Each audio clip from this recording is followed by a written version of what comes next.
우리가 예수님 모시고 산다는 것은 오직 예수 그리스도 한 분만을 모시고 산다는 것입니다. 할렐루야. 아멘. 오늘 또 말씀 나누고 싶은 것이 혼합주의에 대한 말씀을 나누고 싶어서 준비해가지고 왔는데, 우리가 살다 보면은 또 주일 지나고 나서 또 며칠이 지났는데, 우리의 범사 가운데 또 일터에서 가정에서 또 어떤 일이 있었든지 간에 중요한 것은 예수 그리스도께 집중하는 것입니다. 할렐루야. 아멘. 내 주변에 부정적인 일들이 펼쳐졌을 때, 또 내 눈으로, 내 귀로 나를 힘들게 하는 말소리들, 내가 원치 않는 어떤 것들을 내가 맞닥뜨렸을 때, 그때 그 모든 것들을 그냥 느끼고 들은 것으로 그냥 흘려 보내야 돼요. 안 좋은 것들은. 할렐루야. 아멘. 우리의 관심사는 그런 것들이 있지 않아요. 그런데 사탄은 우리에게 항상 똑같은 방법으로 우리를 공격해요. 이게 정말 사탄이 어떻게 멍청한 것도 같은데, 그 멍청한 수법에 사람들이 너무 쉽게 넘어간다고 말해요. 우리가 아는 것처럼 문절이 알았어요. 문절이. 네. 바다 낚시를 예전에 수련회 때 한번 가가지고 바다 낚시를 조금 하라고 그래서 낚시를 던졌더니만 재미로 했어요. 찌개 해먹으려고 그런 것이 아니라 낚았는데 문제리가 걸려서, 거기는 문제리가 많다고 그러더라고요. 그래서 이제 이걸 어떻게 할까 하다가 다시 던져줬어요. 또 낚시 지렁이 끼워가지고 던졌는데 그놈이 또 걸렸네. 그래서 문제리가 참 좀 그렇구나 그렇구나 했는데, 그게 우리 인생에 그런 면이 있는 것 같아요. 사탄은 창세기 때 계시록까지 그놈이 하는 짓거리는 똑같아. 근데 우리 인간은 참 어리석은 부분이 있는 것 같아요. 또 누구를 꼰지를 사는 것이 절대 아니에요. 제 인생을 돌아보니까 내가 그렇다는 거예요. 내가 그렇다는 거예요. 부끄럽지 않거나 솔직하게 말을 해야 공감의 형성이 되니까. 할렐루야. 어차피 나도 가정 가운데 그리스도의 형상을 향해서 달려가기 때문에 있는 그대로 같이 서로 위로하면서 같이 갑시다. 할렐루야. 아멘. 너무 완벽하게 되면 사람들이 나를 어려워하기 때문에 차라리 나의 약한 것을 자랑하는 게 가장 안전한 것 같아요. 할렐루야. 아멘. 그래야 나도 위로도 받고. 할렐루야. 그래서 사탄이 똑같은 방법으로 수법으로 우리를 넘어뜨려 자꾸 접근하는데, 그 뭐냐면 똑같은 지렁이를 계속 던져도 그 똑같은 지렁이를 먹고 고기들은 걸려든단 말이에요. 똑같은 방법이 뭐냐면 혼합주의를 너무나도 잘해요. 혼합주의. 이것도 이 똑같은 방법이 뭐냐면은 주변에 부정적인 안 좋은 환경인데, 심지어는 내 몸에 질병을 사탄이 갖다 줄 때도 있어요. 우리 몸에 질병이 생기는 원인들은 우리가 성경적인 입장에서 쭉 살펴보면 여러 가지가 있습니다. 근원적인 질병의 원인은 죄로 말미암아 이 땅에 질병이 찾아왔고, 그 질병으로 인해 사람이 서서히 죽어가는 사망, 죽음이었다고 성경은 이렇게 말을 하고 있어요. 그래서 질병의 근원적인 성경적인 원인은 죄로 말미암아 왔어요. 그리고 또 그 죄에는 반드시 어떤 보응이 있다고 그랬습니다. 오늘날 신학의 관점에서 우리가 범죄하기 때문에 예수님의 피가 지금도 살아있기 때문에 여전히 우리는 예수님의 피를 의지해서 회개기도 하는 거예요. 할렐루야. 아멘.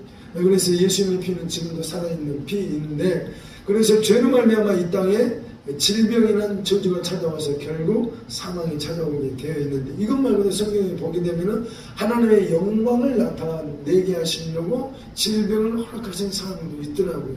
아시죠? 그것도 우리를 연단하시는 목적으로 질병을 허락하시는 것이에요. 대표적으로 사단의 가시라고 바울 사도가 몸에 가시가 있었어요. 근데 이걸 사탄의 사자라고 했는데, 결국 사탄의 가시 같은 어떤 존재였는데, 그것이 사탄을 힘들게 했어요. 그래가지고 이것 때문에 이걸 치료받기 위해서 3차례 정도 강구를 했는데, 주님께서 하신 말씀이 네 은혜가 너한테 족하다 그러면서 안 들어줬어. 그런데 바울 사도는 왜 그렇게 말씀하셨는지 마음으로 깊이 깨닫고 아멘 할렐루야 받아들였어요. 할렐루야.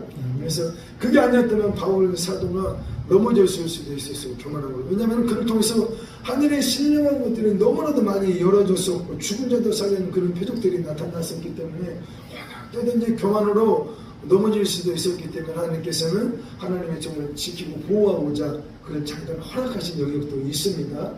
그리고 또 질병이 찾아오는 요인들을 우리가 성경을 잘 살펴보게 되면 하나님께서 먹지 말라는 음식들을 인간의 욕심 때문에 이 탐심 때문에 이것저것 너무 많이 먹었어. 그래가지고 음식 조절을 못하고 먹지 말라는 것들을 너무 많이 먹어가지고 우리 몸 안에 또 우리의 혈관 속에 기름때가 너무 많이 껴가지고 혈액순환 장애가 와가지고 결국 우리의 이런저런 질병들이 찾아온다고 성경은 또 말을 하고 있어요. 그러니까 내가 건강관리를 잘못했다는 거예요.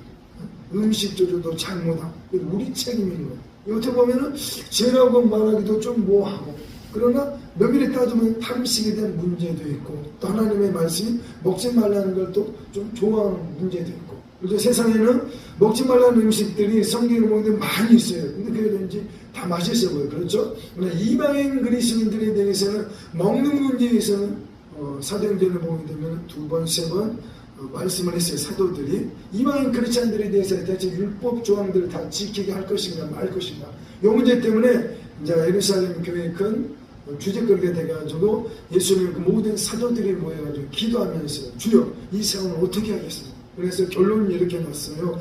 이방인 크리스찬들에 대해서는 율법의 이런저런 조항들에서 강요하지 말자는 거예요. 우리 유대인들조차도 율법 조항을 100% 못 지키고 있는데 우리가 성령님을 모시게 된 게 율법을 잘 지켜가지고 행위로 말미암아 우리가 구원받았냐 성령님을 모시면 그게 아니라는 거예요. 그래서 우리도 100% 지키지 못하는 율법 강요하지 말고 그들에게 자유를 주자. 다 몇 가지만 권고로 말씀을 했어요. 뭐 있었죠? 우상에 바친 것들 먹지 말고 우상잼을 먹지 말고 또 음행을 멀리하고 또 목매달아 강제적으로 죽인 것들 짐승들 먹지 말라고 그랬어요. 우상제물을 먹지 말라는 것은 왜 우상제물을 먹지 말라고 그랬냐면 우상제물은 귀신들한테 바친 거예요. 저도 권력 집안이 우상 숭배를 좀 많이 했었어요. 제사가 너무 많았어요. 제사가 어렸을 때 생각해보면은 좀 한 달 지나고 두 달 지나고 맨날 제사하고 산에 가지고 뭐 이상한 것도 하고 별별 다 있었어요. 근데 어렸을 때는 신앙이 약했기 때문에 그냥 어른들이 교회는 다니고 있었는데 어른들이 전하라 그러면 전하고 제사밥 어른들 먹었어요. 누가 거기에 대해서 말을 안 해줬어요. 그때는 누구도 말을 안 해주더라고요. 교회 다니고 있는데도. 그래서 이제 먹는 음식이 귀하니까 맛있게 먹었어요. 근데 그때 어렸을 때는 지금도 생생한 게 왜 이렇게 제사밥은 이렇게 맛이 없어? 이렇게 심심해? 이렇게 맛이 없으니까 그때 참 이상했었어요. 그러면서도 배가 고프니까 먹었던 기억이 있어요. 나중에 이제 영적 세계에 딱 들어오고 나서 왜? 이게 참 더러운 것이구나. 귀신들한테 바친 건데 내가 생각 없이 그것을 먹었구나. 그리고 이제 영적인 눈이 열리신 분들은 제사를 지내고 있으니까 거기 가보게 되면은 귀신들이 와가지고 얼마나 난자스럽게 거기서 허겁지겁 쳐먹는지 예수님이 귀신들을 향해서 뭐라고 표현한 이 더러운 귀신이라고 그랬어요. 괜히 예수님이 더럽다고 하신 게 아니에요. 그래서 우상 제물들은 절대 먹으면 안 돼요. 너무 더러워. 영적으로 더러워져 있어요. 그래서 그 음식 속에 더러움의 영체들이 스며들어가지고 있어요. 그래서 그 우상 제물들을 먹게 되면은 그 질병의 영체들이 몸속으로 타고들게 돼 있어요. 그래서 우리가 기도할 때마다 우리 예수 믿는 사람들은 뭐하고 먹습니까? 할렐루야. 그럼 누가 가르쳐 줬는지 아무튼 간에 우리 한국 사람들은 정말 기도하고 모든 음식을 먹어요. 우리 한국 크리스찬들이 너무 좋은 것을 갖고 있습니다. 할렐루야. 그래서 기도할 때 예수님의 이름으로 축복하고 신령히 예수님의 피를 뿌리면서 음식을 우리 먹습니다. 그렇죠? 그 이유는 영적으로 이 음식이 어디에서 왔는지 모른다는 거예요. 제가 서울에 있을 때 평창동에 살았는데 거기가 부천이었는데 정치인들도 많고 연예인들도 많아가지고 좀 그런 동네에 있었어요. 그러니까 집들이 상당히 좋았고 고급스럽고 담벼락도 막 2층, 3층 되는 담벼락도 있고 산 밑에 집을 지어가지고 부자 사람들이 많았어요. 거기 있는데 거기에 무슨 고깃집이 하나 있어요. 고깃집이 하나 있었는데 그 고깃집이 개평갈비라고 있었는데 처음에 우리 몰랐어요. 근데 나중에 정체가 드러났는데 거기가 깎아 집하고 아주 절친해. 그래가지고 땅까지 베드가 불금을 드린다고 고기를 잔뜩 싸가지고 갖다 바쳐 막 이렇게 돼지를 갖다 바친단 말이야. 거기서 불금 드린 것을 장사 잘 되라고 불금 들여놓은 걸 가져와가지고 파는 거야. 나중에 이 사실을 알고는 발칵 뒤집혔죠. 그래가지고 그걸 먹었던 분들은 회개하고 모르고 그랬으니까. 아무튼 간에 우상 제물을 먹게 되면은 거기 안에 질병들이 찾아온다는 걸 우리가 영적으로 알고 있어야 돼. 그래서 절대 멀리 해야 돼. 그래서 모르고 먹었을지라도 예수님의 피로 용서해달라고 우리가 고백할 필요가 있습니다. 그래서 이제 우상 제물은 멀리하라고 했습니다. 그리고 목매달아 죽인 것은 먹지 말라고 했어요. 목매달아 죽인 것. 목매달은 것은 대표적으로 우리나라 같은 경우는 개고기 먹지 말라는 거예요. 개고기. 근데 개고기가 보면은 드시는 분들은 개고기가 너무 맛있어요. 살이. 왜 맛있는 이유가 뭐냐면은 개를 그냥 잡는 것이 아니라 개 고기가 맛있으려고 하면은 개를 두들겨 패요. 심지어 목매달아 주고 저 어렸을 때 몇 차례 봤어요. 시골에 살 때. 저 상해산 시골에 살 때. 개를 딱 모가지를 홀려채더만이 큰 나무에다가 줄을 던져 쭉 잡아 올려가지고 동네 어른들이 몽둥이로 엄청나게 때리더라고. 왜냐면 개가 아파가지고 깽깽깽 날고서 두들겨 패가지고 결국 죽이는 거예요. 피 터져가면서. 그 놈을 끌고 가더니만 들고 가더니만은 저 논자락 밑에서 불집혀가지고 꼬실러가지고 어른들이 그걸 먹더라고. 왜 저렇게까지 해서 먹는가 좀 끔찍했어요. 그게 왜 궁금했더니 모세 혈관들이 터진대. 개가 파랑을 하면서 안에 있는 혈관들이 다 터진대. 그러면은 고기 살 속에 피가 스며들기 때문에 그냥 소금칠 안 해도 간간해진다는 거예요. 고기 맛이 너무 좋아진다. 그래서 인간들이 참 그렇게까지 꼭 먹어야 되는가. 진짜 굶어 죽을 그런 상황이면 눈 감아줄 수도 있겠는데 구태여 먹을 것도 많은 이 세상에 우리나라 사람들은 좀 그런 거 좀 상가해야 될 것 같아요. 할렐루야? 아멘. 그래서 피가 그 살 속에 스며들어 있고 또 짐승이 들어 죽을 때 파락을 하면서 죽기 때문에 그 피 속에 악이 받쳐 있어. 악이 받쳐 있어. 그래서 피를 멀리하라고 한 이유가 그거야. 피를 멀리하고 몸에다가 죽는 걸 먹지 말라. 명심하시길 바랍니다.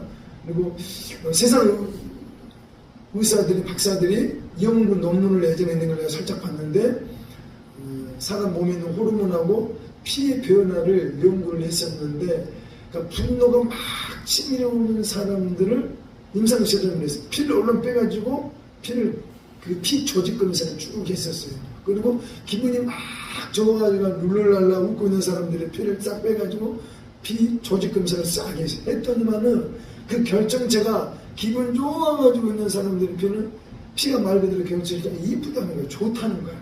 근데 분노가 치밀어가 좀 미움 증오심이 올라오는 사람들 그 피를 보면은 조직이 다 흐트러져 깨져 있고 안 좋아. 그리고 하여튼간에 그것들이 좀 괴상망측해. 그래서 그 짐승이 죽을 때 악이 받쳐서 죽는 거야. 그러면 그 피 속에가 그런 악이 들어있다는 거야. 그래서 성경은 피를 멀리하라고 했어요. 목매달아 죽는 걸 먹지 말라고 했어요. 그래서 우리가 이런 부분들에 있어서 절대 먹으면 안 돼요. 신학에 와서까지 멀리하라는 것은 멀리해야 됩니다. 그래서 우리가 음식 조절을 못 해가지고는 건강관리를 잘 못 해가지고 또 운동도 안 하고 그래가지고 오는 질병들도 있습니다. 아무튼 간에 좀 질병에 대해서 이야기가 좀 많이 길어졌지만 우리의 삶 가운데 어떤 어려움이 왔을 때 내 몸이 아프거나 또 내 가족들이 어떤 아픔이 왔을 때 통증이 왔을 때 중요한 것은 이것에 대해서 우리의 초점이 너무 쏠려만 이게 사탄의 낚시질이라는 거야. 똑같은 방법으로 공격하는 거야. 예수님은 야 나를 봐 할렐루야. 그래서 이 질병 고통 부정적인 사건들 기분 나쁜 사건들 과거의 이 기억들 정말 기억하고 싶지 않은 부정적인 것들 이것을 바라보게 되면 다른 거 아니에요. 로마서 8장 6, 7절 그 말씀 그대로 육신의 생각 육신의 감정을 내가 집중하고 있으면 거기에서 뭐만 오냐면 사망 외나가 고통을 바라보고 있으면 고통 외에는 다른 게 나올 게 없어. 이해하시죠? 무슨 말인지. 그러나 예수님을 바라보면 무엇이 오냐면 예수 그리스도는 길이요 진리요 생명이라고 했다. 예수님을 바라보면은 내가 어느 길로 가야 될지 길이 보이는 거예요. 할렐루야. 그 예수님을 바라보면은 진리가 뭔지 분별을 해요. 우리가 인생 하루하루 살 때 우리 삶 가운데 참 진리와 비진리가 늘 교차하는 속에 살아요. 그렇죠? 그런데도 불구하고 인간은 그다지 중요한 것이 아니에요. 비진리야. 근데 거기에 막 목숨 걸고 내 신경줄 곤두 서 있고 내 감정 에너지 다 쏟아붓고 이러고 있거든요. 그러지 말아요. 그것에 몰입하지 말고 예수님을 바라보면은 진리가 무엇인지 비지가 무엇인지 알게 돼요. 오직 진리는 예수 그리스도. 할렐루야. 그분을 바라볼 때 진리를 찾고 진리를 쫓아가게 되어 있습니다. 그리고 예수 그리스도를 바라보면은 그분이 생명 자체가 생명. 그래서 예수를 바라보면은 내 안에 있는 이 질병이 이 생명이 끊임없이 내 안에 들어오는 거예요. 왜? 예수님이 영원한 생명을 주시는 분이시기 때문에 예수님께 집중하면 생명이 계속 오는 거예요. 할렐루야. 우리가 라디오 주파수를 딱 맞추면은 거기에서 방송이 나오게 되어 있어요. 예수님께 초점을 딱 꽂게 되면은 예수님께 있는 길이요 진리요 생명이 우리에게 타고 들어오게 되어 있어요. 끊임없이 우리가 예수 그리스도께 집중하시는 예수님 이름으로 축복합니다.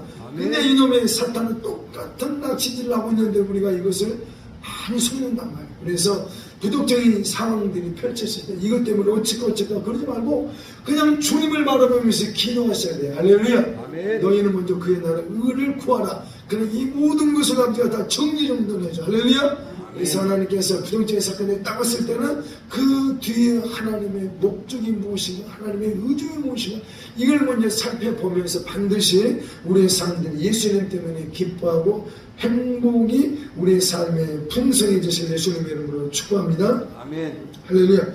오늘 이 시간도 예수님을 만나기 위해서 오늘 이 자리에 왔습니다. 할렐루야. 아멘.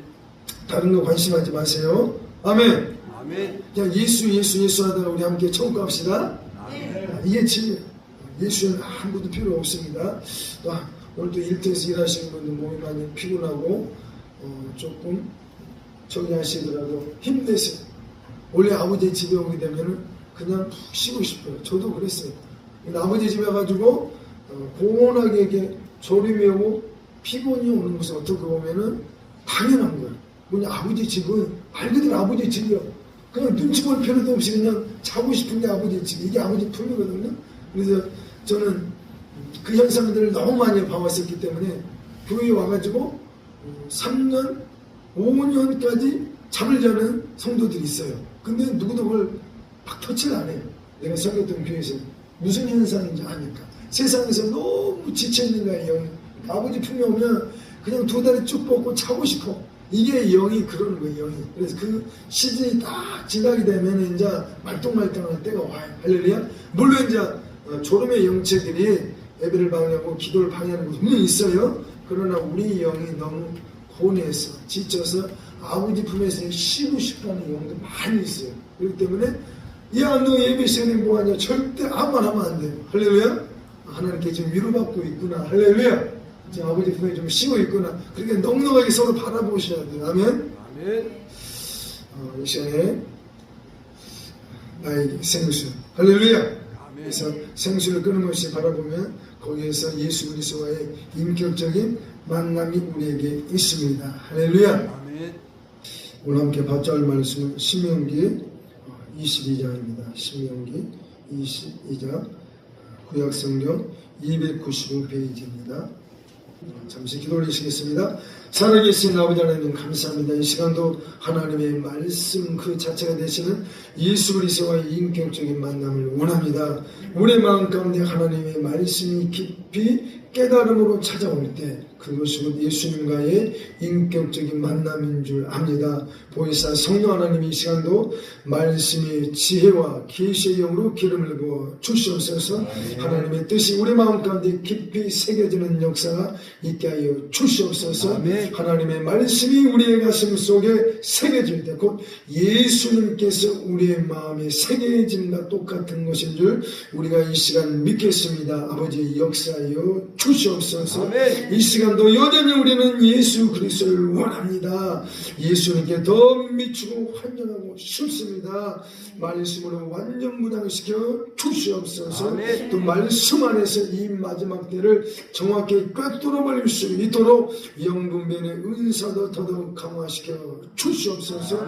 우리의 영혼을 세상으로부터 잘 아버지 보존할 수 있도록 지킬 수 있도록 지혜와 통찰력을 도하여 주시옵소서. 살아계신 예수님의 이름으로 축복하며 함께 마음과 기도 올려옵나이다. 아멘. 아멘. 앞에 화면 보시면은 말씀 제목 같이 한번 읽어봅시다. 시작. 혼합주의를 대적하라. 혼합주의. 이게 아까 전에 제가 잠깐 말씀드렸던 사탄의 이 모든 전략 전술은 창세기 때 계시까지 똑같았어요. 똑같아. 우리가 고기를 낚을 때 똑같은 떡밥, 똑같은 지렁이를 끼워서 던져요. 근데 물고기는 잡혀요. 그렇죠? 그래서 똑같은 방법으로 사람들을 공격하고 넘어뜨리고 있습니다. 그래서 우리가 이 혼합주의가 뭔지 이 시간에 하나님의 말씀을 통해서 잠시 새겨보는 시간을 가졌으면 좋겠습니다. 잠깐 짧게 우리 복습하면서 진행합시다.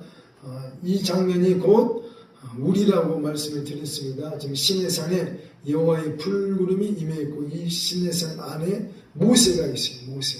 불 속에 지금 모세가 들어간 거예요. 쉽게 말해서. 그래서 이 불구름은 결국 신약 시대에 뭐냐면은 마가다락방의 120명의 제자들에게만 성령의 불이었어요. 그 불이 바로 이 불이었던 거예요. 그래서 시내산의 그 사건은 결국 성령 하나님이 이 땅에 오실 것에 대한 하나의 예표였습니다. 그래서 모세가 그러했던 것처럼 오늘날 우리는 반드시 모세처럼 성령의 불 안에 깊숙이 사로잡히는 저와 여러분들 다 되시길 축복합니다. 근데 저 불이 계속 저 머리에만 있었을까요? 할렐루야! 이건 체험만 이해되는 거예요. 이건 체험만 이해되는 거예요. 할렐루야! 저 불이 처음에는 이렇게 위에서 딱 내려와요. 그런데 속으로 쑥 이렇게 들어오는데 이 불은 신기하고도 회오리 바람처럼 움직거려요. 이렇게. 이렇게 신기해요. 그래서 불을 체험한 사람들은 불이 가만히 그냥 이렇게 있지 않아요. 이렇게 원을 그리면서 돌아요. 이건 불을 받은 사람들만이 다 아는 거예요. 비밀이에요. 이거. 근데 불만 이러는 것이 아니라 생명수의 강을 아주 강하게 받으신 분들도 있어요. 우리가 물이 싹 흐르고 있을 때 어떤 구멍이 하나 있어요. 물구멍이 있어요. 그 물이 내려갈 때 그 물이 어떻게 내려가던가요? 보신 적 있죠? 쑥 물 타고 들어가는데 그 구멍 속에 물이 쑥 들어가는데 보게 되면은 물이 소용돌이 치면서 돌면서 쫙 내려가게 돼 있어요. 이게 성령의 역사예요. 기름 부음의 역사도 이렇게 생겼어요. 기름 부음도 이렇고 성령세, 불세례도 이런 역사가 있어요. 그리고 우리 몸에 영적 진동이 와요. 영적 지진이라고 그러는데 그러면 월요일날 우리가 저기 청석골 계곡에 가가지고 침례를 좀 받았어요. 침례를 좀 받았는데 한 영혼이 지금 영몸살이 왔어요. 영몸살. 성령께서 충만하게 우리의 세포, 뼈, 골수까지 찾아 들어오시게 되면은 지금 시내산에 산이 진동했다 그랬어요. 지진이 일어났다는 거예요. 그러면 그 안에 땅속에 있었던 벌레들, 짐승들이 놀라서 다 뛰쳐나오게 돼 있어요. 이게 이제 영몸살이라는 거예요.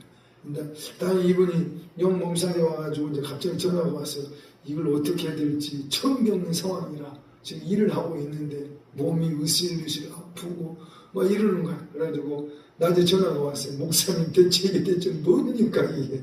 이제 침례 받게 되면은 이런 현상이 오는 분들이 있어요. 그건 성령께서 안에 깊숙이 찾아오셨기 때문에 안에서 운행하고 있다는 사인들이에요. 그러면은 네 안에 있었던 숨어있던 어둠의 영체들이 다 나오게 돼 있어요. 육적인 세계도 지진이 딱 일어나게 되면은 땅속에 있던 벌레들이 먼저 나오고 짐승들이 다 뛰쳐 도망가. 똑같아요. 그래서 성령께서 우리 안에 충만하게 임하시고 들어오시게 되면 몸에 어떤 통증들이 오는 것은 이게 영의 몸살이라고 해요. 영몸살. 그 시간이 딱 지나고 나면은 몸이 상당히 가뿐해지고 강건해지고 영도 강해지게 돼 있어요. 이제 양심도 더 예민해지게 돼 있어요. 그 시즌이 딱 지나게 되면은, 그래서 그게 하루 갈지, 3일 갈지, 사람마다 다 다르더라고요. 아무튼 간에 그런 용몸살이 있다는 걸 좀 알고 있어야 돼요. 그렇기 때문에 놀라지 마세요. 할렐루야! 아멘. 좋은 일이에요. 그래서 몸에 진동을 빨리 느끼시는 분들도 있어요. 영이 깨어있거나 감각 예민하시는 분들은 성령께서 강하게 임하시면 몸에 진동을 느껴요. 자기 스스로. 아무튼 간에 이런 역사가 우리에게 있어야 된다는 거예요. 영의 감각이 열려식을 느끼든 안 느끼든 간에 하나님의 말씀이 그렇다면 그냥 믿음으로 받아들이는 게 중요한 거예요. 할렐루야. 아멘. 그래서 우리는 믿음으로 가는 게 더 중요합니다. 할렐루야. 아멘. 우리 하나님께서 믿음으로 살기를 원하시기 때문에 하면 그분이 짜장짜장 우리에게 나타나야 되는데 안 나타나요. 왜냐하면은 생각을 통틀어서 하나님의 뜻을 너희가 믿음으로 살라는 거예요. 기록된 말씀이 그러하면 그 말씀 그대로 그냥 단순히 받아들이고 순종하며 살라. 믿음 순종. 할렐루야. 이건 하나님의 뜻이에요. 그러나 때가 되면 필요하면 보여주시기도 하고 내 영의 감각들이 열려서 느끼기도 하는 거예요. 그래서 하나님께서는 제일 중요한 거예요. 믿음으로 내가 살고 있냐. 할렐루야. 믿음으로 산다는 건 어떻게 보면 참 단순한 건데 믿음으로 산다는 건 이거예요. 하나님께서 주시면 먹고 하나님께서 안 주시면 굶고 이게 믿음으로 산다는 거예요. 절대 외적인 것에 요동치지 않는 중심에 하나님의 뜻이 있다는 거예요. 난 그분을 신뢰하리라. 내가 좀 원천연의 삶을 맞닥뜨렸을 때 믿음으로 산다는 것은 이 상황 그럼에도 불구하고 난 그분께 감사를 선포하리라. 이게 믿음으로 산다는 거예요. 주시면 먹고 안 주시면 굶고 아버지 뜻이면 할렐루야. 이게 믿음으로 사는 이게 대단히 중요해요. 신앙생활할 때. 그래서 믿음으로 사는 자만이 반드시 이 마지막 때 승리하게 되어 있어요. 그러니까 너무 보고 듣는 것에 집중하게 되면은 거기에 또 어둠날에 썩는 경우도 많이 있어요. 또 교만으로 넘어지는 경우도 많고 저도 그 과정을 겪었기 때문에 제일 안전한 것은 믿음으로 사는 게 제일 안전했어요. 아멘. 할렐루야. 아멘. 그래서 우리가 항상 믿음으로 사는 훈련을 잘 받으시길 예수님의 이름으로 축복합니다. 아멘. 성령의 불이 또 하늘 아버지 보호자로부터 뭐가 흘러내린다 그랬죠? 생명수의 강이 흘러내린다고 성경은 여러 곳에서 말하고 있어요. 아버지 보호자로 생명수의 강이 흘러 들어오게 되면 이것이 이쪽에 통로가 있어요. 정술이라고 그러죠. 영적으로 시험적 관점에서 여기가 큰 영의 통로가 있습니다. 되게 보기 이쪽으로 쑥 타고 들어요. 물론 다른 부분을 타고도 들어오십니다. 그분이 원하시면은. 근데 일반적으로 이 정수리 부분으로 생명수의 강도 폭포수처럼 흘러 들어오기도 하고 기름 부분도 이쪽으로 흘러 들어오기도 하고 성령의 불도 일반적으로 이렇게 들어오기도 하고. 그러나 또 어떤 분들은 이 심령 쪽이 발달되고 예민하신 분들은 이 가슴 쪽으로 성령께서 그냥 다이렉트로 푹 들어오실 때도 있어요. 불이 훅 들어올 때도 있고. 할렐루야. 기름 부음이 가슴을 강타될 때 있고 여러 가지예요. 또 하나님께서는 내 어떤 영의 감각들은 빨리 열리지 않았어도 내가 부인할 수 없는 믿음으로 비밀스럽게 찾아오는 경우도 정말 많아요. 사실은 내가 주님을 부인할 수가 없어요. 이거 비밀스러운 믿음의 역사예요. 할렐루야. 그래서 믿음으로 아버지가 날 지금 훈련하시고 이끄시는지 아니면 아버지께서 빨리 이 직관 쪽이 영의 이 통로가 열려서 빨리 들어오는 어떤 걸 주시든지 간에 중요한 것은 내가 하나님의 뜻을 순종하는 겁니다. 할렐루야. 아멘. 이러한 역사가 오늘날 계속 지속돼야 됩니다. 한국 교회가 지금 안타까운 현실이 이거예요. 성령 세례와 불세례가 그냥 딱 한 번으로 끝나버리는 게 이게 문제인 거야. 여러분들 80년대 또 90년대 초반대까지 한국 땅에 엄청난 불이 많이 떨어졌어요. 엄청난 불 많이 떨어졌거든요. 성령의 불이 전국을 강타하셨어요. 아실 거예요. 또 은혜를 삼했던 보신 분들 여기 많이 이렇게 은혜 사역에 다니시면 다 알 거예요. 한국 땅에 정말 많은 성령의 불이 떨어졌어요. 저 초록동가 어디죠? 혹시 들어봤어요? 모르시는가? 지금도 있는데 얘는 안 가봤어요.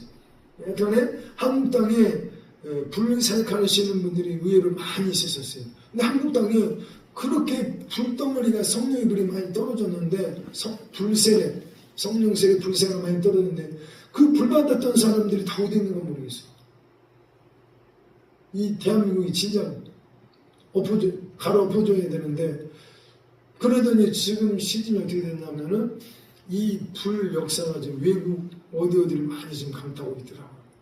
그러나 지금 한국은 지금 2000년대를 지금 2026년이에요. 지금 벌써 세월이 많이 지났단 말이에요. 지금 이 시즌은 하나님께서 알곡을 고르고 계시고 알곡을 바싹 잊게 하시려고 지금 믿음으로 살기를 원하시죠. 할렐루야. 아멘. 그렇다고 해서 성령 세례 불세례가 끝난 건 아니에요.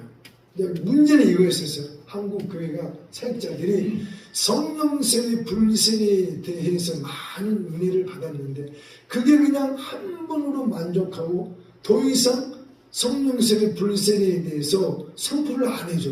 다 됐다는 거야. 성령 받았는데 뭘 더 이상 또 성령님을 초청하냐는 거예요. 이것 때문에 많은 딜레마가 있어요. 한국 교회 가운데. 나 성령님 모셨는데 내가 예수님을 영접할 때 믿음으로 그분을 초청했는데 그분이 내 안에 믿음으로 같은 건 난 믿어. 의심이 안 오기 때문에 믿어. 그 사람 믿음대로 예수님을 모시고 성령을 모시고 그분의 믿음이 그렇다면 믿음대로 되어지는 거예요. 중요한 것은. 그런데 중요한 것은 이 성령 세례 불세례가 딱 한 사건으로 끝나버렸단 말이에요.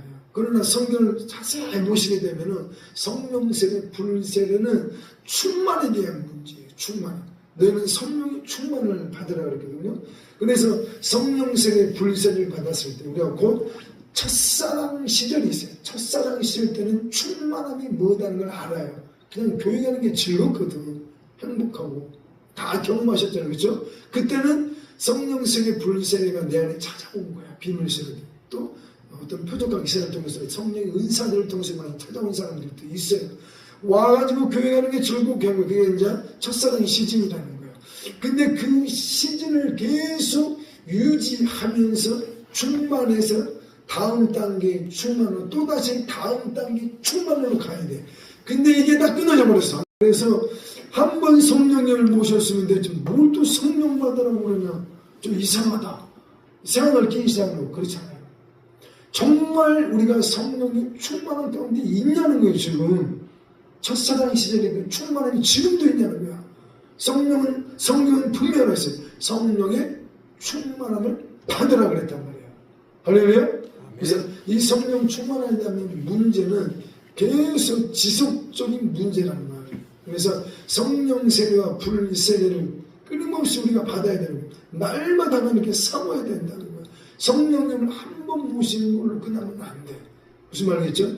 예수님께서도 사도행전을 보게 되면 그분은 성령과 하나님의 아들이심에도 불구하고 하나님의 아들이심에도 불구하고 성령과 능력을 원래는 성령과 권능이란 단어예요. 능력이 권능이란 단어는 성령과 권능을 그분이 날마다 기름 붓듯함을 받아들여 있어요. 그분조차도 무슨 말이겠어요? 그래서 우리는 이 성령 충만함에 대해서 이해를 잘해요. 그래서 내가 정말 성령 충만함을 받아가지고 첫사랑 시절을 경험을 했다면은 그 충만함이 어디가 있나니까. 그래서 또 살펴봐야 될 게 내 생각 속에 성령 충만함이 있냐는 거예요. 내 감정 속에 성령 충만함이 있냐는 거예요. 예수 충만함이 여기 있으면 예수 충만함이 여기 있으니까 그러면은 성령님을 끊임없이 내 생각 속에 초청해야 되고 내 감정 속에 성령님을 초청해야 되는 거예요. 끊임없이. 이것은 그분을 생명으로서 끊임없이 먹고 마시면 누려야 된다는 거예요. 할렐루야. 예수님은 나는 하늘로서 내려오는 생명의 떡이고 신령한 음료라 그랬어요. 그분을 날마다 먹고 마시는 문제란 말이야. 성령세례, 분리세례에 대한 이 문제는 날마다 예수님을 먹고 마시면 되고 충만함에 대한 문제란 말이에요. 그래서 우리가 예배드리는 모든 시간 기도하는 모든 시간 찬송 부르는 모든 시간 아버지 내게 오세요. 성령님 충만하고 계세요. 내 세포 뼈 골수까지 충만하고 계세요. 내 생각 속에 예수 충만 오세요. 내 감정 속에 예수님의 감정으로 내가 점령당하기를 원합니다. 충만 오세요. 이게 성령 세례와 불세례가 지속성장해서 날마다 그분이 우리에게 찾아오셔야 될 이유란 말이에요. 그분을 생명의 떡으로 빵으로 신령한 음료를 끊임없이 생명수의 강을 폭포수처럼 날마다 사모하고 먹고 마시고 충만 할렐루야. 그래서 충만해서 다음 단계 충만으로 믿음에서 다음 단계 믿음으로 끊임없이 성장 성수 성화의 단계까지 반드시 가셔야 됩니다. 요게 이제 12단장이 됩니다. 할렐루야. 그래서 우리가 반드시 성령 세계나 불세례에 대한 이 개념의 세계가 개념들이 말씀에 좀 열려야 돼요. 과거의 사건으로 끝나버리면 안 돼. 그래서 이 한국 땅에 불이 다 어디 갔는지 모르겠어요. 정말 한국 땅에 불이 강타했었어요. 80년대 90년대 아실 거예요. 불이 다 어디 갔냐는 거예요. 지금. 여기서 많은 한국교회가 실수를 해버렸어요. 날마다 그분을 먹고 마시면서 충만 가야 되는데 끝나버렸어요. 그래서 반드시 우리가 이것을 회복해야 됩니다. 할렐루야. 아멘. 예수님을 새 언약고 우리가 성령 세례의 불세례를 우리에게 베푸시는 새 언약의 중보자였다. 그리고 또 나아가서 우리를 뭐라 그랬어요? 새 언약의 일꾼들이라고 그랬어요. 곧 예수님께서 이 땅에 오셔가지고 성령 세례 불세례를 베푸는 중보자 역할을 하셨는데 우리가 그분의 발자취를 따라가는 제자들로서 우리 또한 예수님이 하셨던 그 사역을 그대로 해야 돼요. 우리의 모든 삶 가운데, 특히 교회 생활 가운데, 또 각 가정에서 이 성령 세례 불세례가 지속적으로 나타나야 된다는 거예요. 우리는 새 언약의 일꾼들이기 때문에 그래서 반드시 이것에 대해서 마음 깊이 새기셔가지고 우리가 어떻게 이 땅에서 살아야 될지 새 언약이 이루어지길 놓고 기도하셔야 됩니다. 할렐루야. 내 자녀들에게 끊임없이 예수님을 먹고 마셔야 돼. 성령 세례를 통해 불세례를 통해 예수님을 먹고 마셔야 돼. 이것만이 우리가 살게 됩니다. 할렐루야. 우리가 아는 것처럼 저번 주에 제가 말씀을 드렸어요. 정말 안타까운 게 우리 자녀 세대들, 다음 세대들이 심각해. 고등학교 때까지 그럭저럭 신앙생활을 좀 하다가 부모님들의 그 다스림 속에서 교회 다녀. 근데 대학교 딱 진학하고 또 어떤 친구들은 바로 사회진취에 대해서 직장 생활을 해. 이게 머리들이 커버렸어. 이제 부모들의 손 떠나기 시작한단 말이야. 그러면 이제 담대함이 와가지고 지금 한국교회에서 통계를 내놨는데 최근 정보를 보니까 80% 이상의 교회를 다 떠나간다는 거야. 다 세상으로 나가버린대. 청년들이. 근데 참 내 고등학교 때도 그랬었거든요. 고등학교 때. 제가 고등학교 때 안 가려고 그랬어요. 저번에 내가 말씀드렸어요. 저 고등학교 안 가려고 그랬어요. 돈 벌려고 그랬었어요. 그래가지고 아예 공부를 안 했어요. 고등학교 2학년 때부터. 근데 안 갔다가 친구가 와가지고 야 그래도 아쉽지 않냐? 아쉽지 않아가지고 전기대 시험 아예 안 봐서 집에서 놀고 있었어요. 근데 친구가 후기 내려다 한번 그냥 한번 봐라 그러면서 원서를 사가지고 집에 들고 왔더라고. 그래서 한번 봐볼까 가지고 봤는데 떨어졌어. 후기. 방리가서 시험 봤는데 그러고 나서 그냥 괜히 보지 말 건데 괜히 먼저 떨어지니까 좀 그러더라고. 거기 나는 그냥 붙을 줄 알았어. 오늘 내가 기본이 있었기 때문에 기본 평점이 70점이 넘었었기 때문에 난 붙을 줄 알았어. 거기. 근데 떨어졌어. 근데 하나님의 뜻이었어. 떨어지기 잘했지. 할렐루야. 그래가지고 이런저런 아픔들이 많이 있었는데 아무튼 간에 할렐루야. 아멘. 그때 딱 고등학교 졸업하고 났는데 세상에 그때 청년들이 중고등부가 토탈해가지고 40-50명 됐던 것 같아요. 40명 중고등부 해가지고 한 50명은 안 넘고 그 수준이었는데 교회 나오는 애들이 5명도 안 되는 거야. 다 어디 가버렸어.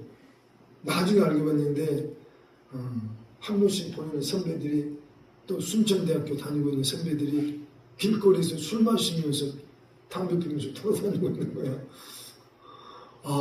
이게 현실이었어요. 현실이었어요. 그래서 우리가 이 다음 세대들이 왜 그렇게 되는지 분석을 해야 돼요. 왜 자녀 세대들이 왜 이렇게 힘들어하는가? 왜 애들의 머리가 크게 되면 반항하면서 세상으로 왜 끌려가는가? 다른 거 아니에요. 대부분 보게 되면은 학교에서 문제가 있어요. 학교의 모든 공부 자체가 인본주의에 입각해서 만들어놓은 게 세상 학문체계예요. 인본주의라는 것은 뭐냐면은 그냥 네 자신을 사랑하는 거예요.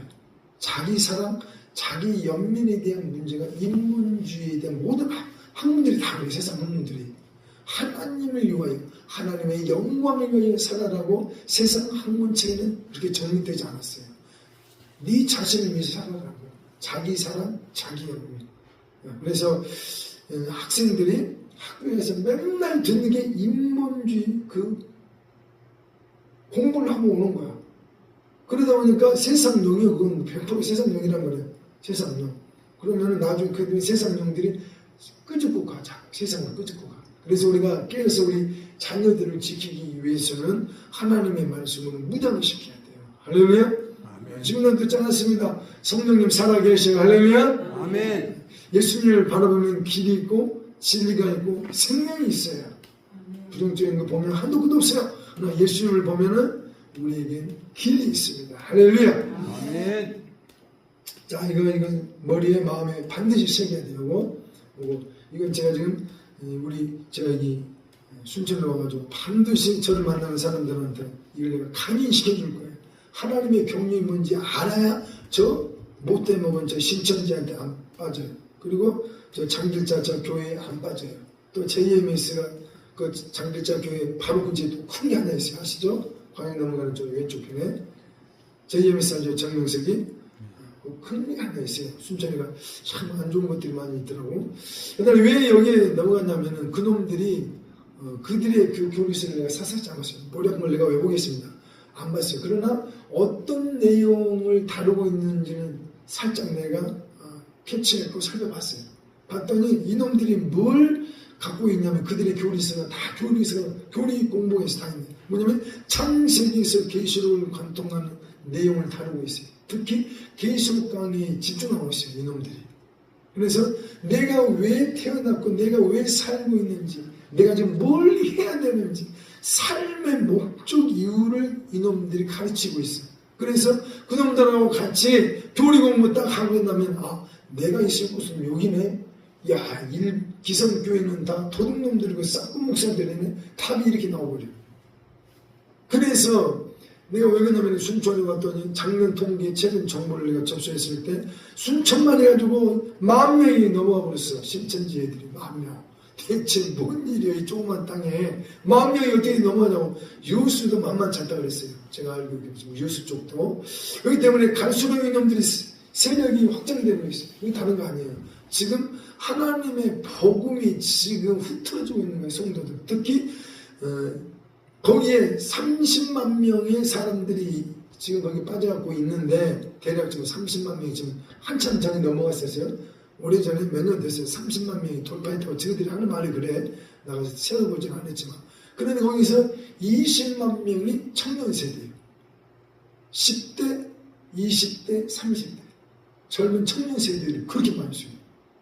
왜 그들한테 뺏기냐는 거예요, 우리가. 그래서 그들에게 우리 다음 세대에게 반드시 창세기에서 계시록을 관통하는 하나님의 경륜이 뭔지 하나님의 뜻이 뭔지 복음의 뼈가 딱 세워지게 되면 속을 일도 없고 넘어갈 일도 없는 거야. 근데 이게 안 세워져 있는 거야.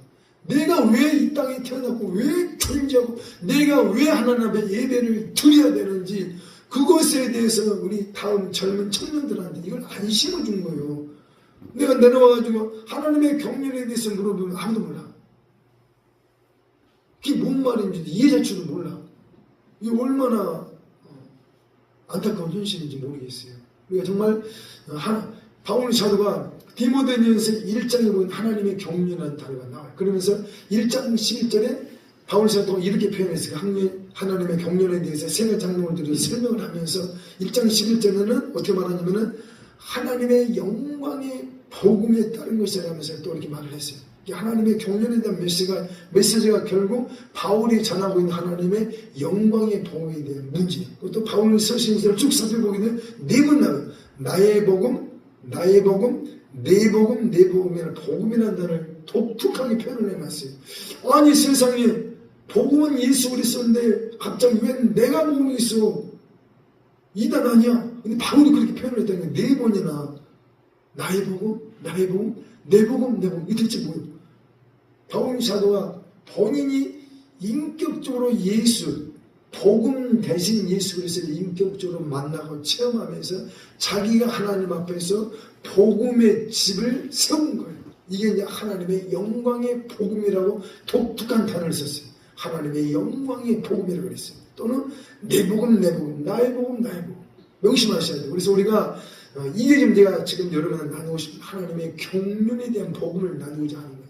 창세기에서 계시록을 갖다 하나님의 경륜의 이 복음, 하나님의 영광의 복음에 대해서 우리는 반드시 무장돼야 돼요. 그렇게 되면은 세상에서 방황할 이유가 없어요. 우리 젊은 청년들이 내가 왜 태어났고 내가 왜 이 자리에 있고, 내가 왜 주일 되면 예배드리러 왜 가야 되는지, 인생이 어디로 와서 어디로 가는지, 이게 하나님의 경륜에 대한 하나님의 영광의 복음에 대한 메시지란 말이에요. 이게 창세기에서 계시를 관통하고 있고, 성경은 반드시 창조자 하나님이 이렇게 하리라고 언약하시고 예언하시는 것을 반드시 성취하는 역사, 성경의 역사인 거예요. 사람의 뜻은 그렇게 중요하잖아요. 하나님의 뜻은 반드시 세워진다. 심지어는 천지는 없어져도 하나님의 말씀은 1.1도 변함없이 다 성취된다 그랬어요. 할렐루야! 그래서 하나님의 말씀이 어떻게 우리에게 가르침을 주고 있고, 계시록에 어떻게 하나님의 뜻이, 하나님의 경륜이, 그분의 모든 목적들이 이루어지고 있는지 반드시 알고 있어야 돼요. 그러면은 우리 청년들이 세상 띄웃띄웃할 이유가 없어요. 야, 이러다가 예수님 오시면 어떻게 하냐? 영락없이 난 대활 안에 남는데, 예수님 신으로서 못 올라가는데, 스스로 두려워하게 돼 있어요. 아, 내가 세상에 빠지면 안 되지. 스스로 내 자신을 단돌하게 돼 있다니까. 아, 지금은 신부단장하다가 성령 충만하다가 성령의 열매 맺어서 예수님 오시면 올라가야 될 마지막 시대에 내가 살고 있구나. 사랑의 사도 요한이 요한일서에 2번이나 이미 초대교회 때 마지막 때라 말했는데, 지금이 2000년이 흘렀는데 얼마나 더 마지막 때에 있습니까? 할렐루야. 아멘. 그래서 우리가 반드시 자녀들이 왜 그렇게 되는지 우리가 먼저 깨어 있어야 돼. 하나님의 경륜에 대해서, 하나님의 영광의 복이 뭔지 우리 안에 정말 뼈골수까지 새겨지시길 예수님의 이름으로 축복합니다. 아멘. 창세기 1장 시간이 많이 갔기 때문에 이건 좀 우리 뼛속에 새겨야 되는 거예요. 하나님께서 왜 천지만물을 창조하셨냐면은 5일째까지 짝짝짝짝 첫째 날, 둘째 날, 5일째 한 다음에 마지막 날 사람을 창조했어요. 근데 첫째 날부터 다섯째 날까지 하나님 보시기에 좋았다. 아무도 흐뭇하죠. 우리 아버지는 너무 흐뭇했어요. 근데 사람을 만들었습니다. 그 3일째 하나님의 형상, 우리의 형상과 모양을 딱 만들어 놨을 때 이 사람들을 보고는 어떻게 변했어요? 좀 더 단어 2개가 청해졌어요. 심히 좋았다는 거예요. 심히 좋았다. 너무 우리 아버지 하나님이 너무 흡족이 됩니다. 왜? 자신의 얼굴을 똑 닮은 아들, 딸들을 만들었거든. 자녀들을 낳아서 키워보신 엄마, 아빠들은 그 신경을 안 받아. 나를 똑 닮았어, 이놈이. 그것처럼 바라보는 그 자체가 행복해. 할렐루야? 근데 아버지 마음이 그랬던 거야. 아담과 하를 만들어 놓고. 그러고 나서 이들에게 주신 첫 번째 복이었어요. 이 첫 번째 복은 곧 첫 번째 언약을 말하거든요. 내가 너에게 이렇게 하리라는 약속이 말씀이에요. 첫 번째 언약 또는 첫 번째 복이에요. 28절 같이 한번 보세요. 하나님이 그들에게 복을 주시면 하나님이 그들에게 이르시되 첫째, 생육하고 번성할 땅에 충만하라. 이건 무슨 말씀이냐면 너희들이 하나님의 얼굴 형상을 닮은 자손들을 이 땅에 많이 번창시켜가는 거예요. 신앙의 관점에서 보게 되면 예수 그리스도의 제자들을 많이 양육하라는 거예요. 하나님의 아들, 딸들, 예수 믿는 믿음의 자녀들을 많이 생산하라는 말씀이에요. 그리고 개인적으로는 영적 성장 성숙을 이루라는 거예요. 하나님의 형상과 모양으로 성장하라는 메시지예요. 할렐루야. 두 번째, 땅을 정복하라 그랬어요. 근데 왜 하나님의 창조했으면 그냥 다스리기만 하면 되는데 왜 정복하냐는 거예요. 정복이라는 전쟁 용어예요. 전쟁 용어. 그게 무슨 말이냐면 결국 이 땅에 하나님의 원수가 있다는 걸 암시하고 있는 거예요. 그래서 창세기 3장에 가서 결국 하나님의 원수가 등장합니다. 에뱀, 큰 용, 마귀, 사탄이 등장해가지고 먹지 말라는 그 선악과의 열매를 먹게끔 속이고 미혹했습니다.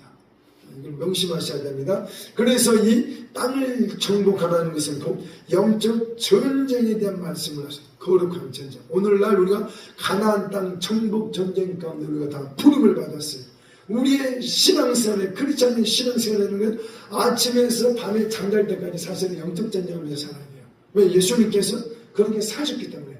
그분의 모든 삶을 딱 한 줄로 여기서 말씀하셨어요. 내가 오늘과 내일 귀신 쫓고 병을 고치다가 제3일에 완전하여지리라.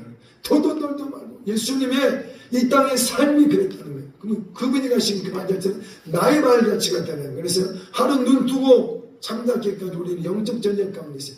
거룩한 전쟁 가운데 내 마음의 땅에 있는 하나님의 원수들과의 전쟁, 예수 이름으로 데려가시고 예수 피로 씻어내고 성령님으로 다 태우셔야 됩니다. 그리고 범사에 감사 찬양으로 영광 돌리면서 전진하는 것도 그럽니다. 그럴 줄도 불구하고 난 아버지 사랑해요, 예수님 사랑해요, 성령님 사랑한다, 사랑 고백하면서 싸워야 됩니다. 할렐루야. 그리고 세 번째 뭡니까? 바다의 물고기와 하늘에 있으나 땅에 움직이는 모든 생물을 다스려. 이게 이제 계시록의 관점에서는 예수 그리스도와의 천년 왕국, 곧 이 땅에 사는 동안은 우리가 왕권 성도로서 통치하면서 살아가는 복이었어요. 할렐루야. 반드시 이 세 가지 이 복들이 우리에게 다 이루어지시길 예수님의 이름으로 축복합니다. 아멘. 또 이것을 아담과 하와가 실패했어요. 그렇죠? 어떤 식으로 실패했습니까? 창세기 3장에 보니까 육신의 정욕에 대한 문제, 안목의 정욕에 대한 문제, 이생의 자랑에 대한 문제로 그들이 결국 이를 먹었다고 우리가 살펴봤습니다. 그렇죠? 이게 이제 요한 1서 2장에 나와 있는 내용입니다. 이것을 예수님이 다시금 회복하시려고 오셔가지고 광야에서 시험하는 마귀가 왔을 때 이 세 가지를 시험했어요. 그렇죠? 육신의 정욕은 뭐였어요? 돌이 떡이 되게 해서 먹어라. 육신의 정욕에 대한 문제였고, 또 성전 꼭대기로 데려가지고 뛰어내리라. 그러면 천사들이 너를 받들리리. 뭐예요? 이생의 자랑에 대한 문제, 허영심에 대한 문제, 그리고 또 뭐 있었죠? 안목의 정욕, 순식간에 이 마귀가 천한 만국의 영광, 부경을 보여주면서 나한테 경기만 하면 이걸 너에게 줘. 이것은 원래 나에게 넘겨줬는데 내 것이라고 그랬어요. 이놈이 하는 말이. 그러나 예수님이 거기에 다 하나님의 말씀으로 다 되어지겠단 말이에요. 할렐루야. 그때 이제 이것을 빼앗겨서 이 첫 번째 복 언약을 아담과 하와가 에뱀한테 쏘아서 뺏겼단 말이에요. 누가 누구에게 순종하든지 순종함을 받는 자의 종이 된다 그랬어요. 진 자는 이긴 자의 종이 된다 그랬어요. 하나님의 말씀이. 그래서 이 소유권, 이 첫 언약에 대한 소유권이 사탄에게 잠시 갔지만 그러나 예수님 오셔가지고 다시금 이것을 회복하시는. 근데 이걸 이제 하나님의 회복 전쟁이었는데 4,000년을 기다리시다가 2,000년을 하셨단 말이에요. 이거 대단히 중요해요. 잊어버리면 안 돼요. 내가 이 땅에 사는 동안에 뭐 하면서 살아야 될지 이거예요. 육신의 정욕과 싸워야 됩니다. 안목의 정욕과 싸워야 됩니다. 이생의 자랑, 허영심과 싸워야 돼요. 사탄은 이 세 가지 지렁이들을 쫙쫙 껴가지고 우리를 끊임없이 무한반복해서 공격해오기 때문에 더도 말고 세상에 속한 모든 것들이 이 세 가지 항목이라고 사랑의 사도 요한이 결론냈어요. 세상은 다 그렇고 이 세 가지 항목에서 벗어나지 않습니다. 그래서 하루하루 살면서 이놈들이 어떤 식으로 나한테 낚싯줄을 던지는지 깨있으시라는 거예요. 할렐루야. 반드시 영적 전쟁에서 승리하시길 예수님의 이름으로 축복합니다. 아멘. 이 말씀들은 쭉쭉쭉 넘어가고 이 말씀 한번 살펴봅시다. 한국 교회 안에 들어온 가책없이다 배교 베이슨의 흙탕물과 적그리스도 여행에 대해서는 제가 순천 내려와가지고 조금 너무 부담이 커졌어요. 순천에 내려왔더니 교회에서 정치의 영이 너무 많이 들어와 있어요. 이제 육신의 정욕, 안목의 정욕, 이생의 자랑들을 어느 정도 성도들이 알고 있어요. 알고 있는데 문제는 이 한국 교회가 이 부분에 있어서는 무방비 상태, 무방비예요. 한국 교회가 정체형이 너무 많이 들어가지고 있어요. 그게 좌파 성향이든 우파 성향이든 이단에 정체형 한국 교회 안에 절대 들어오면 안 돼. 너무나도 안타까운 현실이 대형 교회들뿐만 아니라 깨어서 기도하고 제자 훈련하는 교회들이 다 정체형에 합류돼가지고 있어요. 특히 정치 선거철 대회 되면은 나는 진보 쪽, 나는 보수 쪽, 이 부분에 대해서 언급을 해요. 목사들이 알고 있어요. 저도 저 연양동에 제일 큰 교회 거기 다니는 권사님 통해서 제가 들었어요. 그리고 저쪽에 과양 넘어가는 우측편에 큰 교회 거기도 그쪽을 지지하고 있어요. 선거철 되게 되면 이게 이제 위험한 거예요. 이게 위험한 거예요. 얼마나 두려운 일인 거예요. 정체의 영은 죽었다 깨어나도 성령 아니야. 사탄이고 더 정확히 말하면 적그리스도의 영이 그런 식으로 좀 한국교회 안에 너무 많이 들어와 있어요. 아예 이걸 분별 자체를 안 한다는 게 지금 한국교회가 여기에 대해서 너무 정당화시키고 있고 신념이 다른 거 아니에요. 나라와 민족을 위해서 기도해야 되지 않냐. 100% 찬성이 저도 100% 찬성이에요. 그러나 저는 대한민국 만세할 때 저는 반대예요. 성경은 그렇게 안 나와 있거든. 대한민국 영원하지 않아요. 만세한다는 거기다 쓰면 안 돼요. 성경을 태어나면 이 땅을 불로다 태우신다고 나와 있어요. 모든 메시아 왕 하나님의 나라만 만만세. 할렐루야. 우리 예수님은 이 땅에 세상 나라에 관심 없어요. 오직 하나님의 나라에만 올인하셨어요. 예수님은. 할렐루야. 어차피 불태워줄 거란 말이에요. 이 대한민국도 불태워준다는 때가 되면은 하나님은 하나님의 나라에 대한 관심밖에 없고 사복음서 샅샅이 뒤져보세요. 하나님의 나라 위에는 말씀하신 적이 없어요. 할렐루야. 반드시 우리가 예수님이 사셨던 그 삶 그대로만 그냥 따라가면 되는 거예요. 다만 우리가 신앙생활을 평안하기 위해서 나라와 민족, 정치하는 사람들 위해서 축복하면서 기도는 당연히 해야 되는 거예요. 저도 100% 동의해요. 그러나 교회 안에서 정치적인 이야기하는 목사들은 다들 정치의 영이 들어. 적그리스도의 영이야. 100% 그건 다 적그리스도의 영이다. 속으면 안 된다. 내가 이걸 대놓고 이야기하고 싶거든요. 사실 내가 단계적으로 좀 이야기하고 있는 거지. 단계적으로. 처음부터 내가 이거 좀 적그리스도의 영이다. 사탄의 영이다 했으면 저한테 상당히 많이 반발심하고 저를 대적했을 거예요.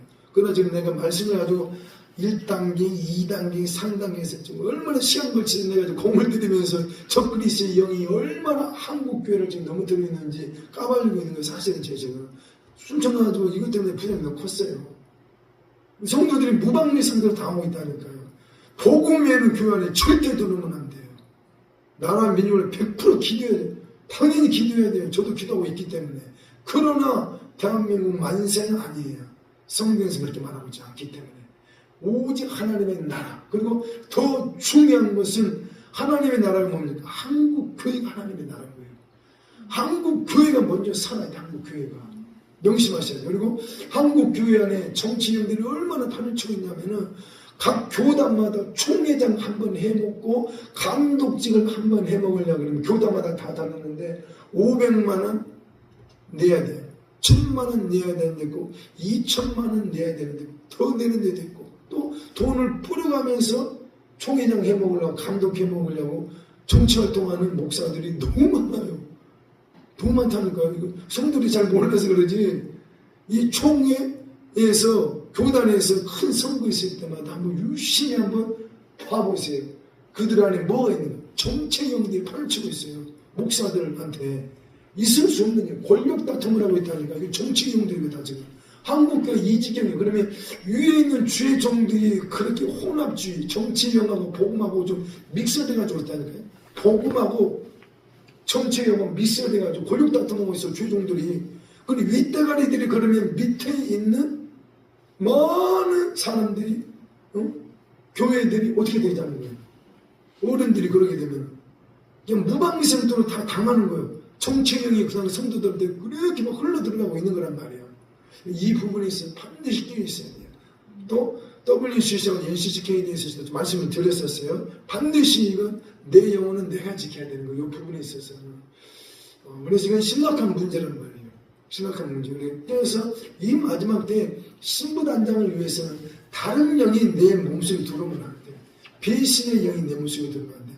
한글 성경에게 배도의 영이 먼저 활동한다고 그랬어요. 이 땅에. 그리고 이걸 번역할 때 배교 또는 배도라는 단어로 번역을 했는데 그러나 사실 배신이라는 단어로 번역을 했어야 돼요.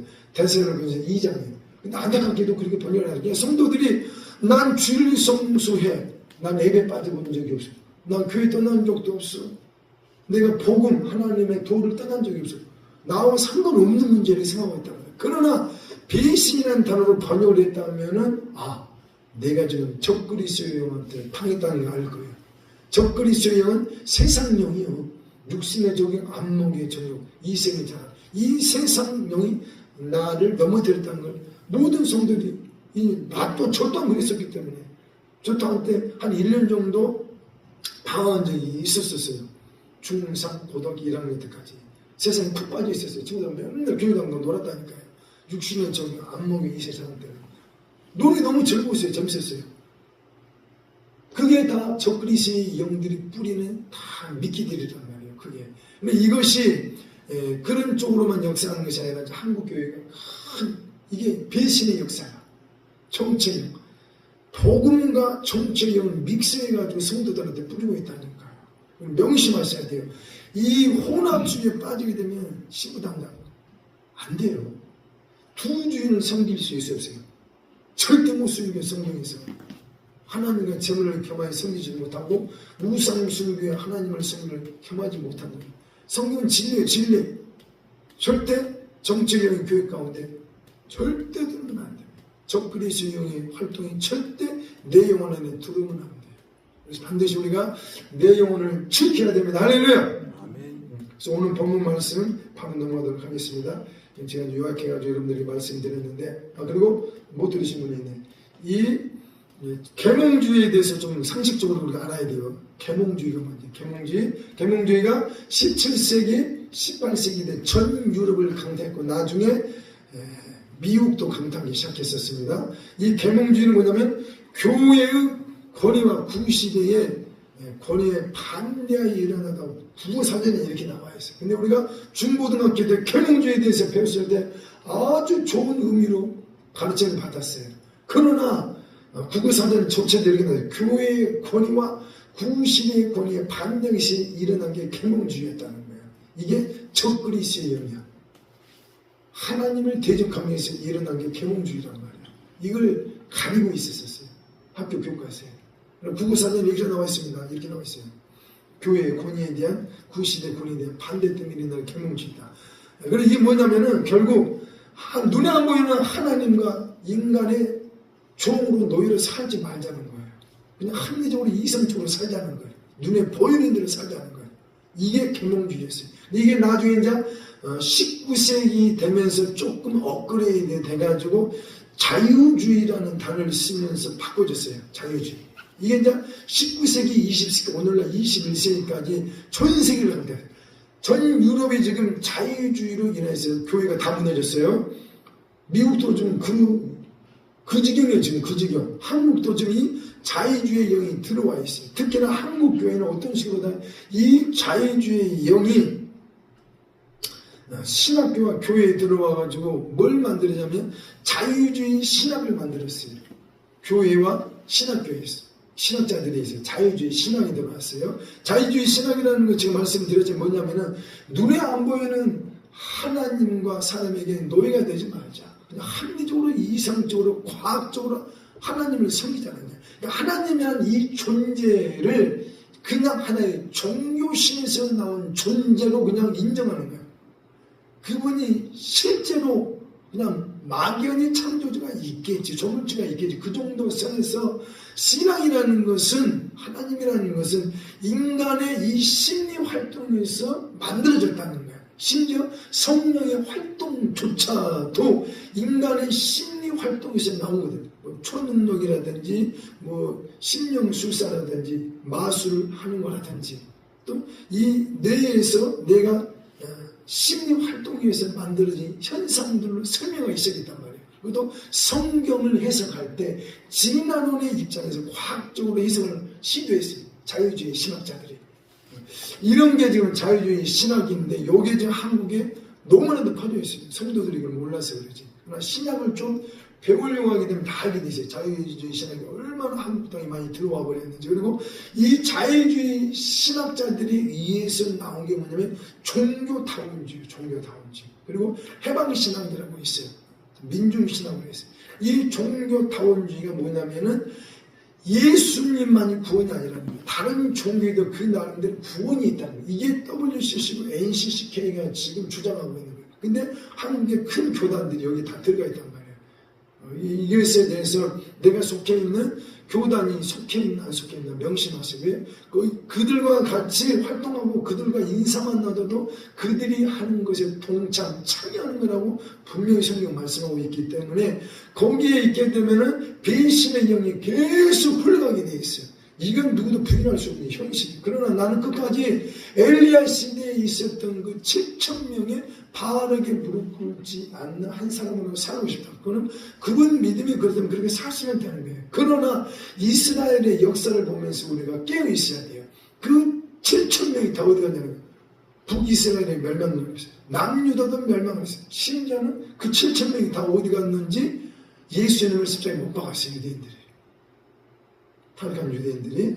그래서 내가 7,000명이 되겠다고 그렇게 말하는 그 믿음은 내가 높이 평가하지만은, 그러나 그들의 역사를 통해서 우리는 뭔가 깨달아야 돼요. 할렐루야. 서서히 개구리 죽이기 식으로 사탄이 성도들에게 암암리에 배신의 영이 흐르고 있다는 거예요. 적그리스도의 영이 흐르고 있어요. 교회 가운데. 한국 교회가 지금 이 지경에 깨 있어요. 그래야지 내 영혼이 예수 오실 때 신부단다는 거에서 올라간다는 거예요. 지금 이 시대는 뭔 시대냐, 말 그대로 배신의 시대이고 평안하다, 안전하다 돼요. 난 예수님 떠난 적 없어요. 주일 성수 잘하고 있어요.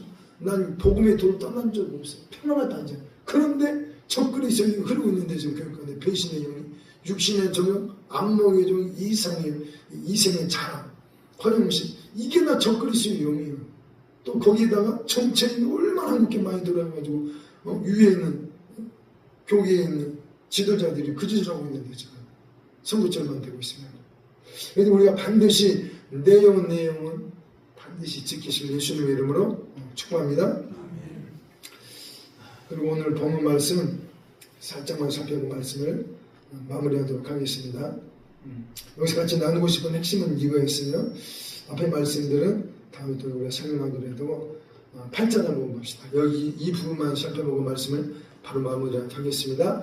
같이 읽읍시다. 시작. 내가 새 집을 지을 때 지붕에 난간을 만드는 사람이 떨어지지 않게 하라. 그 피가 내 집에 돌아가라. 대체 이게 무슨 말씀입니까? 왜 갑자기 지붕에다 난간을 왜 만들어? 우리가 한국 사람들은 이해가 잘 못해. 이게 무슨 말씀이죠? 근데 유대인들, 이스라엘 사람들은 지붕 구조가 우리와 다르다. 우리나라는 이렇게 삼각형으로 집을 지었지만 그들은 그냥 평평하게 양목집 알죠? 양목집. 옥상에서 거닐 수 있는 그런 식으로 유대인들은 집을 만들었기 때문에 지붕을 만들었을 때 난간을 만들었어요. 근데 왜 또 난간을 만들었냐면 유대인들이 그들은 기도처가 어디였냐면 옥상이었어요.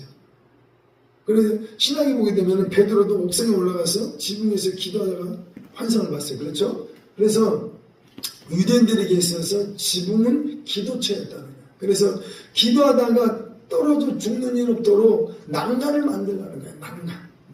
이게 무슨 말이냐면은 이 난간이라는 이제 신학의 관점에서 천적인 관점에서 이 난간들이 내 영혼 안에 있냐 없냐는 거예요. 대체 난간이 뭘까? 난간을 만들라는 건데 내가 신앙생활하면서 기도생활하면서 이 난간이 뭐야 대체? 내 영혼의 난간. 이것은 저는 몇 가지가 있지만은 각 사람이 또 찾아야 돼요. 또 자기만의 독특한 난간들을 다 만들어내요. 내가 기도생활을 하고 있으면서 난간 없이 기도생활하면 안 된다는 거야. 첫 번째 저는 이 난간에 대해서 이걸 말씀을 나누고 싶어요. 근면성신하게 기도생활하는 게 이게 난간이에요. 들쑥날쑥 하다가 난간이 없게 되면 자칫 잘못하면 들쑥날쑥 휘청휘청하다가 떨어지면 죽어. 영적 죽음이 찾아온다는 거야. 기도 시행제를 금하게 되면. 무슨 말이겠죠? 근데 기도하다가 곁길로 가면 안 된다는 거야. 난간이 있어요. 근면성실함이라는 난간을 다 갖추고 있어야 됩니다. 할렐루야. 그리고 기도할 때는 어떤 난간이 더 필요하냐면 일사각오라는 난간이 반드시 있어야 돼요. 한 번 기도를 딱 시작했으면 끝장을 보려고 해요. 무슨 말이겠죠? 영적 전쟁 자체가 기도라는 것은. 그래서 우리가 기도할 때 손을 들고 하는 이유가 뭡니까? 영적 전쟁에 대한 것 때문에 손을 드는 거예요. 사실은. 물론 하나님의 말씀에 너희는 손을 들고 기도하라고 했기 때문에 그 하나님 앞에 애절함에 대해 호소하는 거예요. 당신만이 내가 두 손을 들었습니다. 당신만이 나의 모든 삶의 해결자입니다. 할렐루야. 손을 들고 하는 것도 가장 좋은 방법이에요. 그렇지만은 꼭 100% 손을 들고 기도하는 것만 기도다. 또 그렇게 하면 안 돼요. 모든 걸 다 넉넉하게 서로 하나님의 말씀을 따라서 할렐루야. 손을 들고 기도할 때도 있고 손을 내리고 기도할 때도 있고 또 무릎을 꿇고 기도할 때도 있고 편안하게 의자에 앉아서 기도할 때도. 중요한 것은 내 마음의 중심이 더 중요하기 때문에 할렐루야. 그래서 반드시 우리가 이 마지막 때에 기도의 옥상에 난간을 갖추고 기도 생활하시기를, 그래야 내가 떨어져 영적 죽음을 안 당한다는 거예요. 할렐루야. 예수님의 이름으로 축복합니다. 그리고 9절, 내 포도원에 두 종자를 섞어 뿌리지 말라. 그리하면 내가 뿌린 씨의 열매와 포도원의 소산을 다 뺏길 거니라. 이 포도원이라는 것은 신학에는 어떻게 생각하면 교회를 말하고 있어요. 교회 생활을 할 때 또 주의 종들뿐만 아니라 모든 직분자들, 집사님부터 시작해서 모든 직분자들에게 하시는 말씀입니다. 우리가 교회 생활할 때 두 종자를 섞어 뿌리지 말라는 거예요. 무슨 말이에요? 오직 다른 복음 전하지 말고 다른 교훈 전하지 말고 교회 안에서는 오직 예수님의 말씀 복음만 서로 대화 나누라는 거예요. 무슨 말이죠? 내 구역에 있는 구역 식구들에게 대화를 나눌 때 세상 이야기 다 빼고 적그리스도의 영이 던져주는 것들 다 빼고 오직 복음 안에서 서로 대화 나누라는 거예요. 두 종자를 섞어 뿌리지 말라는 거예요. 두 종자를 섞어 뿌리게 되면 뭔 일이 되냐면 그러면 내가 뿌린 씨의 열매와 포도원의 소산을 다 뺏긴다는 거예요. 이게 교회의 엄청난 위험 요소예요. 이것을 깨닫지 못하게 되면 교회가 두툼한 나요. 신천지 애들이 이수법을 많이 쓰거든요. 목사님들을 넘어뜨리고 있잖아요. 그렇죠? 와가지고 다른 씨앗을 막 뿌려요. 신천지 교리를 막 뿌려요. 그 두 종자 씨가 교회 뿌리고 나서요. 교회가 두툼한 납니다. 저 속에 있을 때 많이 봤어요. 교회들. 큰 교회들도 그걸 당했었어요. 재판과 조정을 하면서 두 종자더라고요. 하여튼 간에 교회 안에 두 종자가 뿌리면 오직 예수 그리스도의 복음만 뿌려져야 됩니다. 할렐루야. 다른 교훈, 다른 영 절대 들어오면 안 돼요. 적그리스도의 영이 절대 교회 안에 들어오면 안 됩니다. 그랬다가는 교회 무너지고 심지어 내 가정도 무너지게 되어 있습니다. 10절, 너는 소와 나귀를 결의하여 한 멍에를 매가지고 밭을 갈지 말라는 거예요. 그러니까 우리가 하나님의 일을 할 때, 교회에서 봉사할 때 절대 나하고 사상이 다른 사람하고 같이 일하지 말라는 거예요. 이것이 세상 일터에서도 조금 필요해요. 사상이 맞아야 같이 일을 할 수 있는 거거든요. 그 나하고 사상이 안 맞는 사람, 좀 세상적인 말을 많이 하는 사람하고 너무 말을 섞으면서 심지어 교회에서 그런 사람들하고 아버지 일하면 안 돼요. 반드시 단둘이 해야 돼요. 그 사람들에 대해서. 오직 복음만 이야기하자. 할렐루야. 아멘. 그래서 소는 하나님께 드릴 수 있는 재물이었지만 그는 나귀는 부정한 동물로 하나님께 드릴 수 없었어요. 그렇기 때문에 우리가 교회 생활할 때 반드시 소와 나귀를 같이 한 멍에 아래에 머물면 안 돼요. 우리는 오직 복음 대신 예수님과 어깨를 딱 달라붙여가지고 예수님의 멍에 아래에서 일을 해야 돼요. 할렐루야. 예수님의 멍에는 어떠 그랬어요? 십복하겠다고 그랬어요. 왜냐하면 예수님의 마음이 겸손하고 온유하고 겸손과 온유함의 멍이에요. 예수님의 멍에는. 그래서 세상 멍에 매지 말고 나와 사상이 다른 사람과 멍에 매지 말고 예수님의 어깨를 맞대고 아버지의 집에서 교회에서 충성 봉사하시길 예수님의 이름으로 축복합니다. 그리고 11절에 양털과 배실로 섞고 짠 것을 잊지 말라는 거. 참 여러 방면에서 우리가 천지인 관점에서 설명을 드릴 수가 있는데 여양털은 동물성이고 배실은 식물성이에요. 그러니까 동물성과 식물성으로 짠 것을 입지 말라는 거예요. 여기서 이제 양털은 동물성인데 또 배신은 식물성인데 서로 구조 자체가 다르다는 거예요. 구조 자체가 다른 거예요. 그러니까 양털 옷을 유대인들이 안 입었던 건 입었어요. 이제 양털 옷은 양털 옷만 입어야 되고 배신으로 짠 것은 식물만 입으라는 거예요. 무슨 말이죠? 그러니까 각 사람의 눈높이에 맞추어서 대해주라는 거예요. 이 사람은 양털 옷을 입혀야겠구나. 이 사람은 배로 짠 식물성의 말씀만 줘야겠구나. 이 사람은 정말 육고기 같은 질긴 갈비와 같은 말씀을 줘도 되겠구나. 일단 구분해서 입혀주라는 거예요. 할렐루야. 눈높이에 맞추어서 영혼들을 대해주라는 메시지예요. 할렐루야. 또 하나의 다른 의미의 좀 메시지는 뭐냐면은 섞어 짠 것을 뭐라고 했어요? 잊지 말라고 그랬죠. 이건 뭔 말이냐면은 유대인들이 입고 다니던 옷들은 통으로 된 옷들이 있어요. 그렇죠? 아시죠? 또 이제는 이 거둑 같은 경우는 어떤 옷이냐면은 잠을 잘 때 이불로 썼단 말이에요. 또 옷도 됐고 이불도 됐었어요. 이 옷들이. 그래서 이게 무슨 말이냐면은 나와 사상이 다른 사람과 멍에를 불신자와 멍에를 매라고 했어요. 매라고 했어요. 불신자와 멍에는 매지 말라고 했어요. 우리 젊은 청년들한테는 예수님 믿지 않는 세상 남자와 결혼하지 말라는 메시지로 젊은 청년들한테는, 또는 내가 세상 친구들하고도 같이 반짝 친구 만들지 말라는 거예요. 결혼에 대한 문제뿐 아니라. 근데 우리 젊은 청년들 같은 게 좀 안타까운 게, 내가 원하든 원치 않든 같은 동급생이다 보니까 1년 내내 얼굴을 보니까 그냥 친구가 되어버려요. 이게 좀 안타까운 현실이에요. 그래서 내가 만들기 싫어도 자연스럽게 친구들이 만들어져 버리니까 우리 다음 자녀 세대들이 많이 안타까워요. 그러나 성경은 절대 멍에를 같이 매지 말라고 그랬어요. 할렐루야.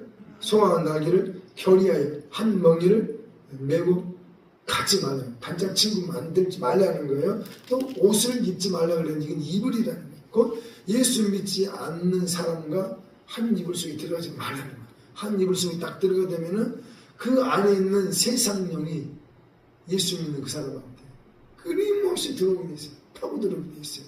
이게 비밀이에요. 무슨 말이세요? 그래서 성령 세대, 불 세대 받게 되게 되면은 여자분들이 그때는 많이 힘들어하는 걸 봤어요. 지나칠 때는 볼 때는. 이제 성령 세대, 불 세대 받고 나면 영적 세대가 보이는 거예요. 근데 내 짝꿍이 세상 사람이에요. 전혀 예수님을 아예 대처하는 사람이에요. 그러면 이제 어떻게 할고? 한 입을 듣고 자야 돼 말아야 돼. 그것 때문에 기도하시는 분들도 있어요. 영적인 비밀을 알아버리니까 이제.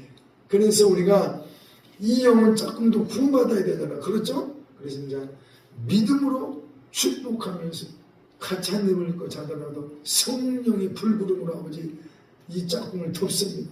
믿음으로 덮어야지 어쩌겠어. 구원받아야 되는 죽음 가면 안 되잖아. 할렐루야. 그래서 우리가 믿음으로 승리하시길 예수님의 이름으로 축복합니다. 할렐루야. 우리가 이 마지막 때 사탄이 첫그리스도인이 어떤 식으로 역사하니 혼합주의, 명심하지. 두 종자 뿌리지 말라는 거예요. 소한 나귀를 한 멍에 메고 일하지 말라는 거예요. 또 옷조차도, 입는 옷조차도 그렇게 하지 말라는 거예요. 명심하셔야 돼요. 혼합주의로 역사하는 게 첫그리스도인이고 사탄의 활동들이에요.